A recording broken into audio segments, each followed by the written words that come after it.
అడగాను. నాకు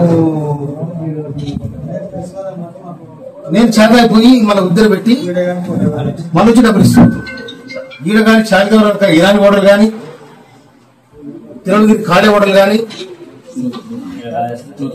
నూతనకల్లా ఆడ మన చంద్రారెడ్డి పక్కనే ఎలక్ట్రిసిటీ షాప్ పక్కన ఆడ కూడా చాలా ఉద్దరు పెట్టిపోతుంది. నేను 200 ఛాయ్ ఉంటుండే నాతో తిరగతున్నారా సంజయ్ దగ్గర నీళ్ళు ఆయన వాడు జారీ సైకిల్ ట్యాక్స్ రిపేర్ చేస్తుంటే ఆడ కూర్చొని చాలా ప్రెసిడెంట్ పెట్టిపోతుంది. నేనంత ప్రాముఖ్యం బతుకున్నాను ఇలా సైకిల్లోనికి బతుకున్నాను. నా శాతానికి సాయం చేసి ఎందుకంటే నేను ఉద్యోగ సందర్భంగానే ఆనాడు మాకు ఒక 5 మంది ఫ్రెండ్స్ ఆఫీసర్స్ ఉండేది. నేను ఉద్యోగం నడిపిస్తాను నాకు నెలకు 15,000 రూపాయలు అకౌంట్లు ఇచ్చేవాళ్ళ ఆనాడే.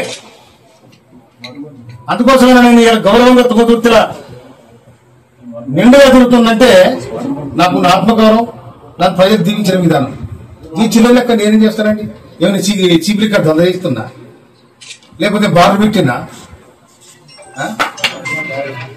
కనుక ఇది ఏం పోతే చెప్పండి. అంటే పోతుంది చూడే కదా.